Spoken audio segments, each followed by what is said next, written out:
and she's incredibly powerful. I mean, she's been in network marketing her whole life. She said no to an opportunity at first too. And she's the most inspiring woman that I think I've ever met. So without further ado, Miss Pam Sowder.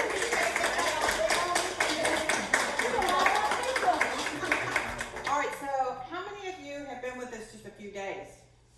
Right here? How about less than 6 months? How about not in the business yet? How about not in the business yet? Watch it. Yeah, you can have fun and you can laugh at everything I say, okay? Except when I'm talking about money. That's when I get serious. So, less than 6 months? Yes. Less than 6 months? Yeah, I know. A week. Yeah. She's a week. Wow. How about you? Since February. Since February. I love it. Anybody make money yet? Yeah. Okay. Who's got me some money? That's good to know. That's good to know.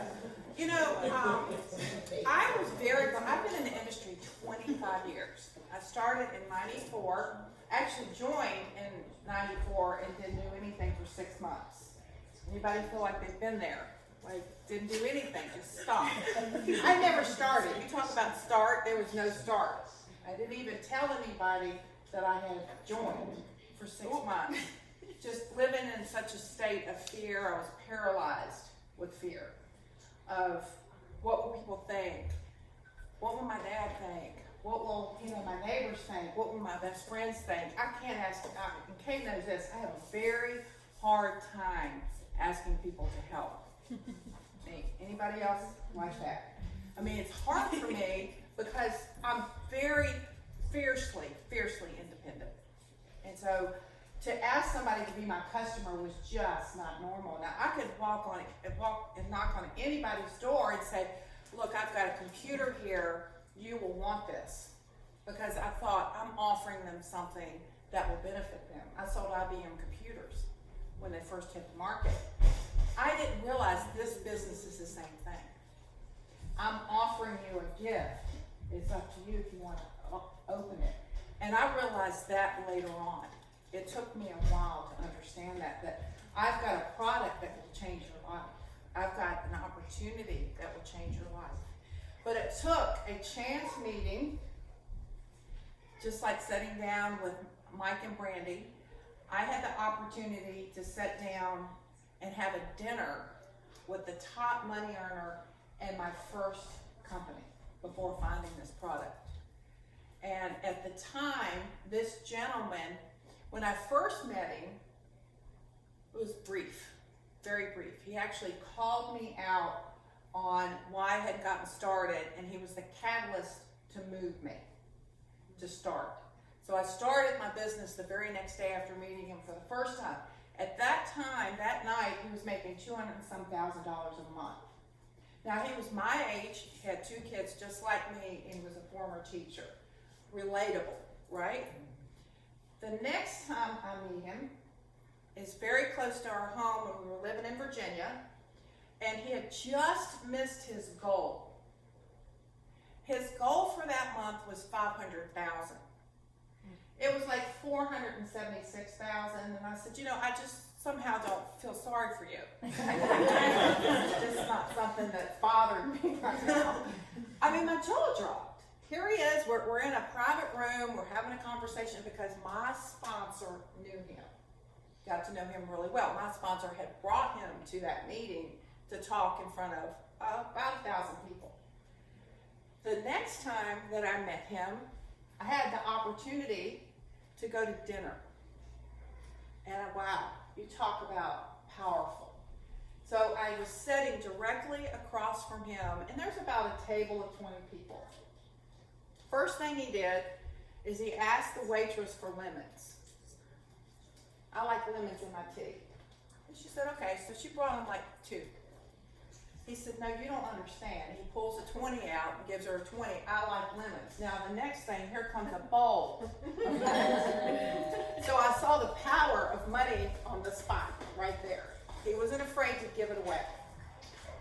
He was not afraid to give it away to get what he wanted. During the conversation in the beginning, welcome to the party. I'm Pam, by the way. I know.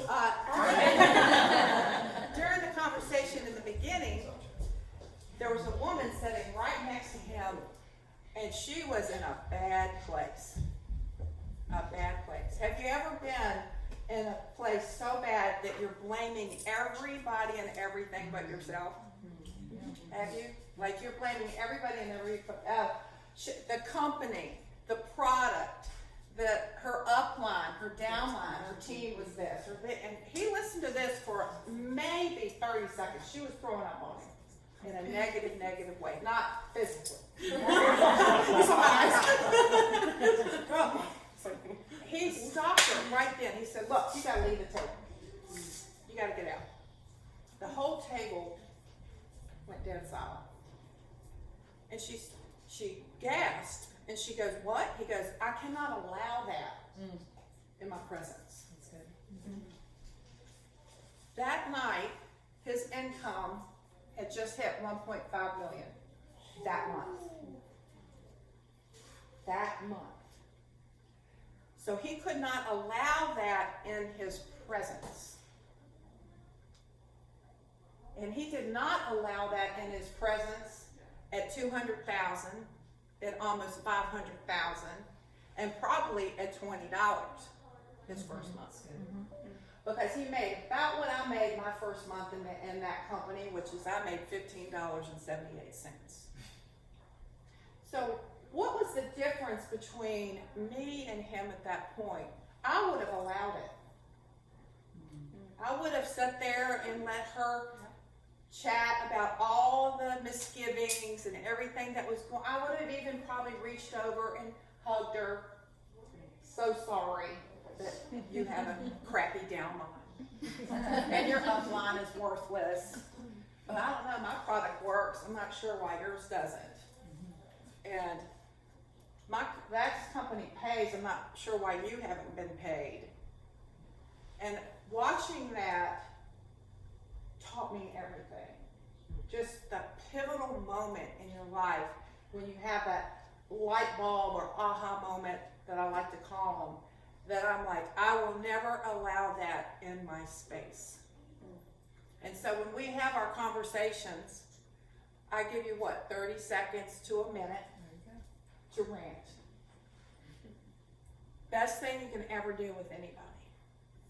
All right, I'll hear you out. 30 seconds to a minute. Go. And I'm timing it. And I'm writing it down what they're saying.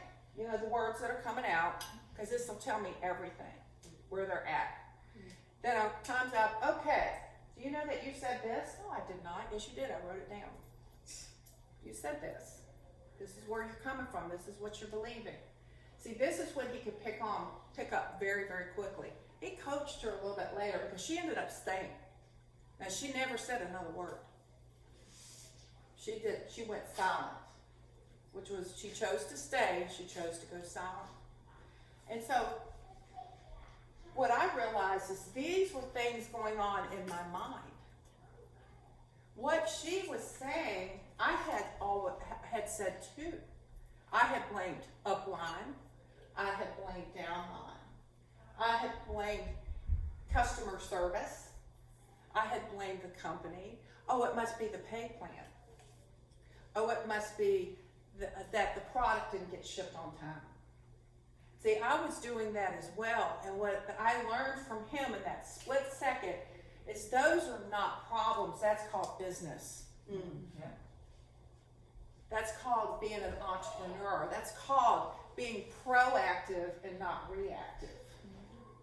So if you want to make $1.5 million a month, do not allow that conversation in your space. How can you be kind about it? You got 30 seconds. That's being kind. That's being compassionate. But if you allow that to go any longer, it's in you then. It's in you. When somebody says, but I'm not going to quit, you already have, or you wouldn't even say that. That's in your vocabulary. That's right. You've already quit. You're just going to line that up, fill up that gap, and you're already out of here. Why? How could you even possibly say that? Just like a diet. Well, I'm just going to have a slice of pizza. We're going to have something for you on that soon. So you can have a slice of pizza. But what does that do? Makes it easier to have it the next time. So I was listening to this great podcast, and he said, my wife and I coach people how to lose hundreds of pounds, and they lose it. They're so excited. They look so good. Then we followed up in a year, 2 years. Most were starting to gain it all back.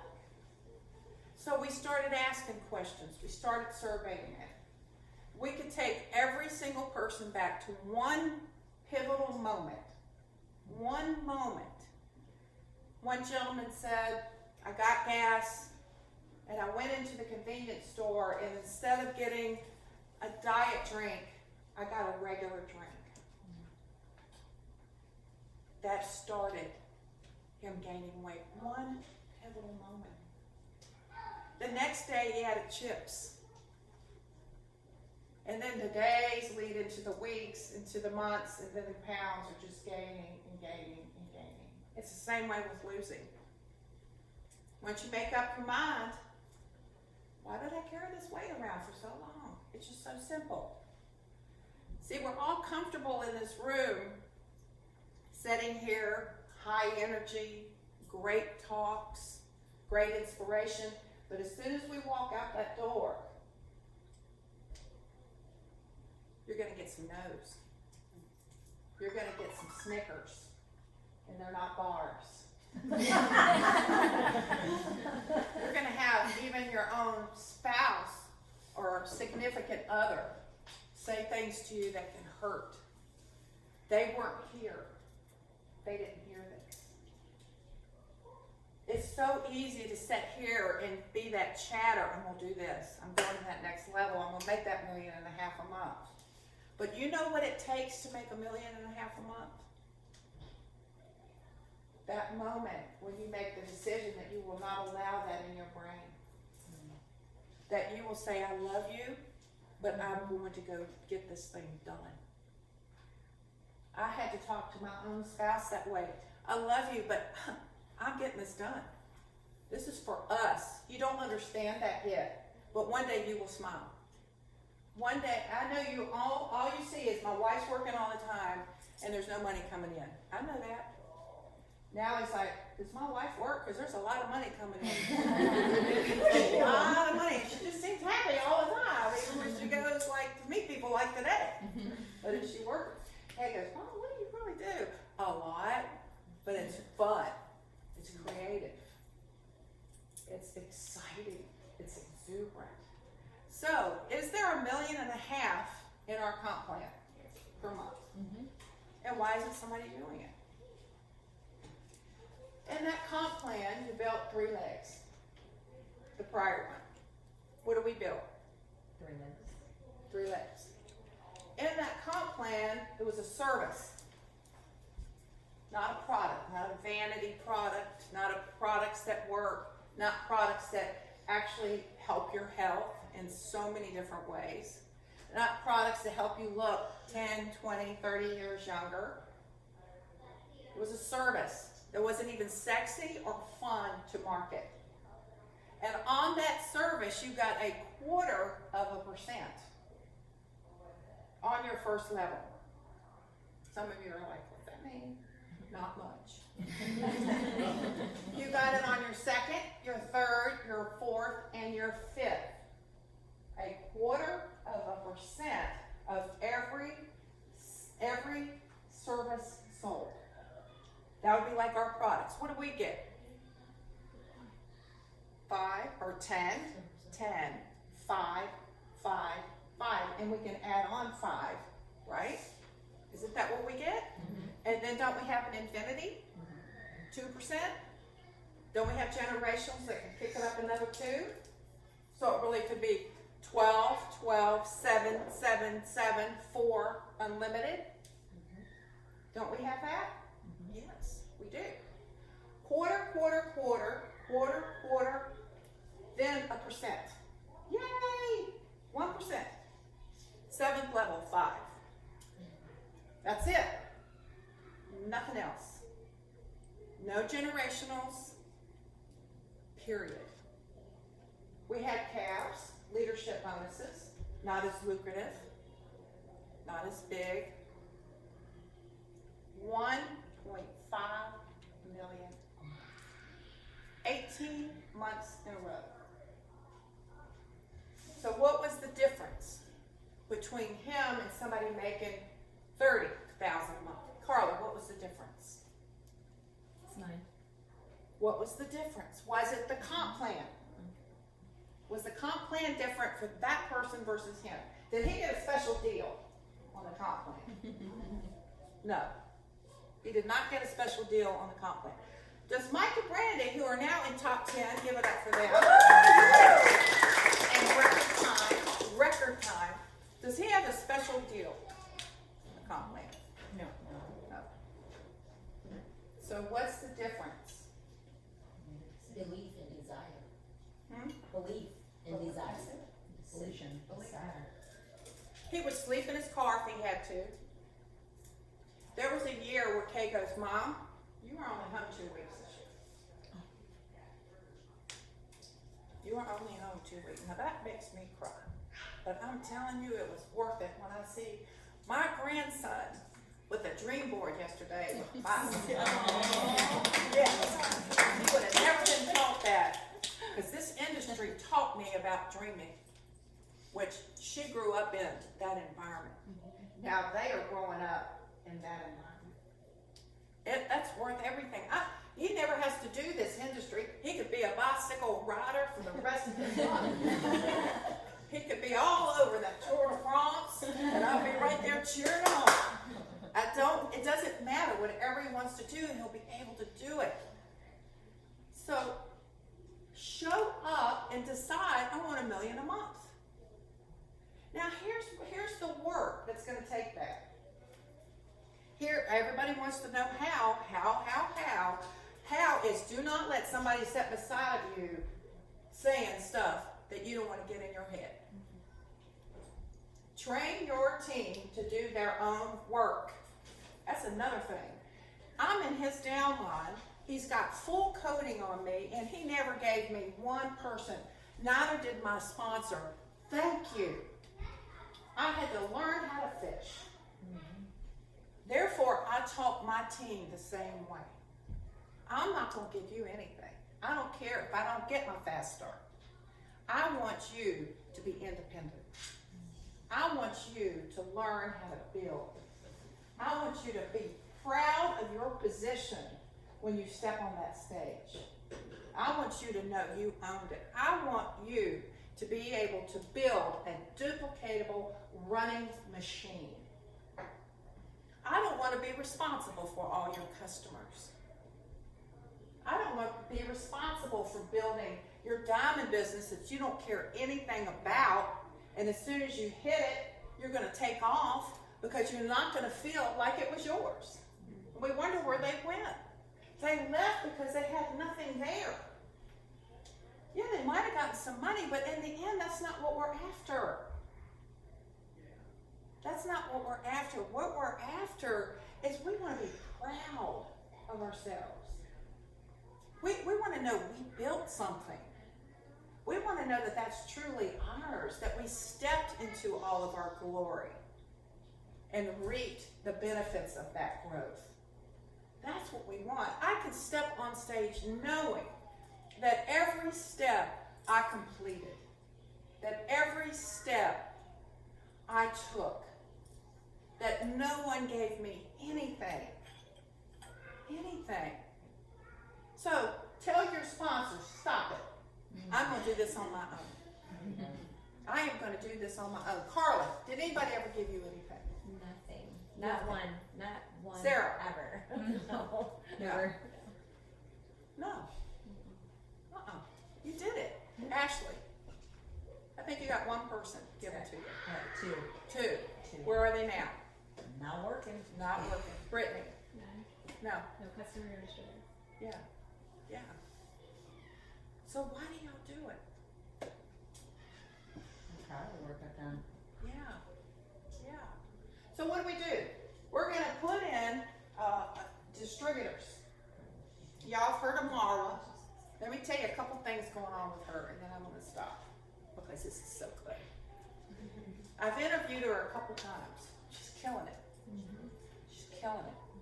Here's the difference between her and most.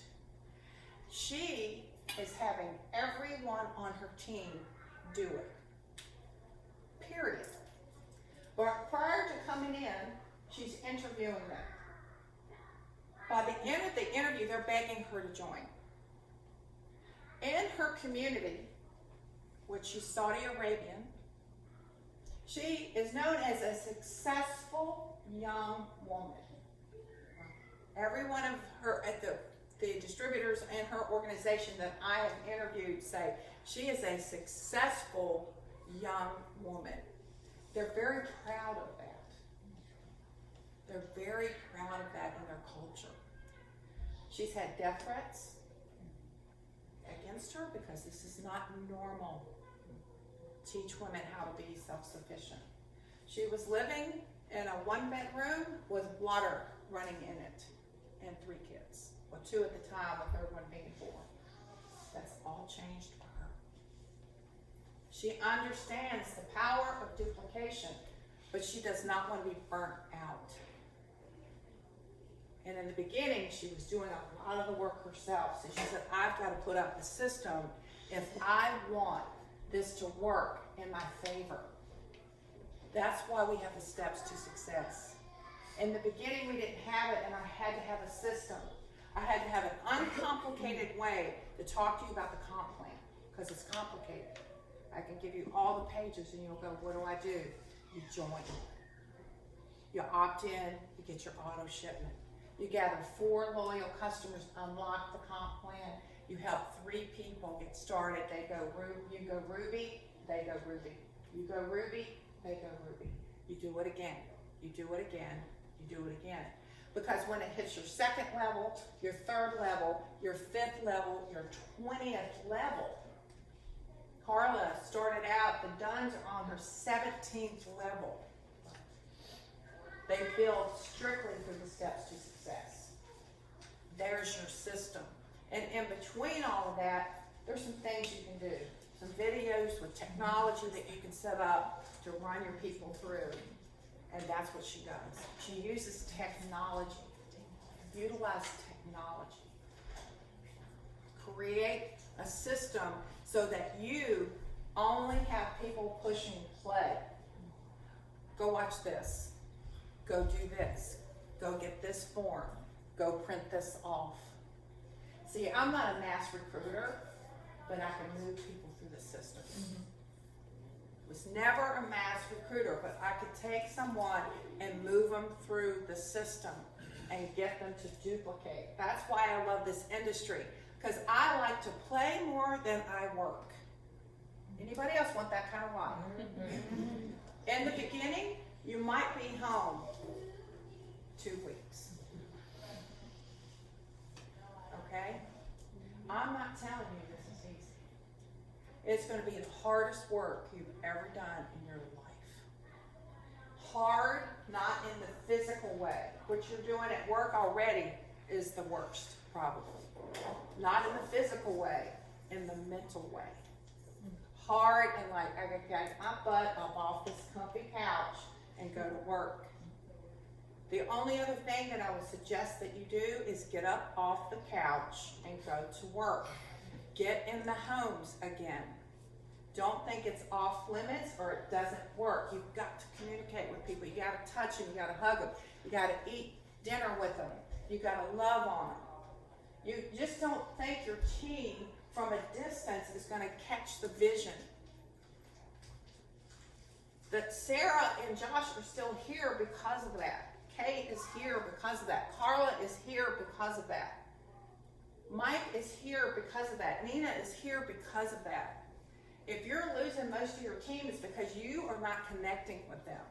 You are not building a community with your team.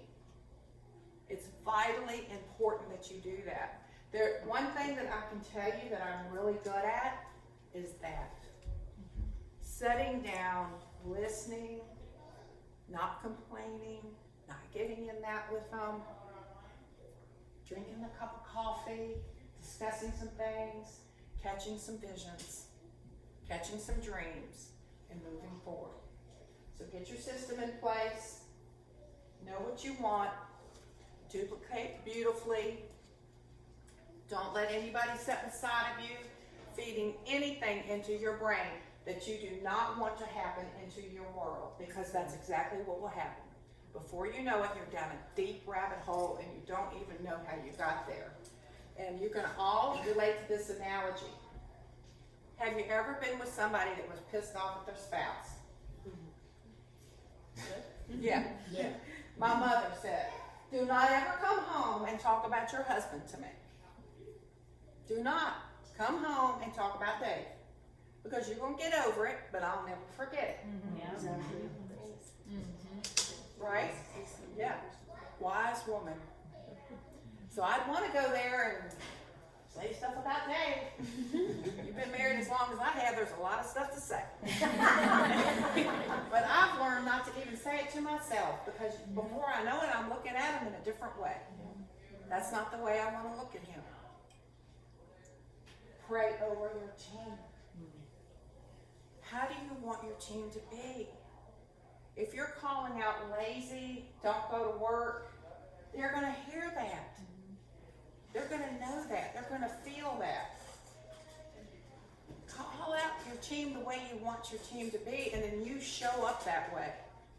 You show up that way. This is all about you. You're like the sun with all the energy, and they're the rays. You are the energy center of your business, and they're the rays until they start their own. So I love you guys so much. Just make sure that you take care of yourselves. When you need to hide under the covers, do it. But don't wait more than 24 hours to come out. Okay? All right, thank you.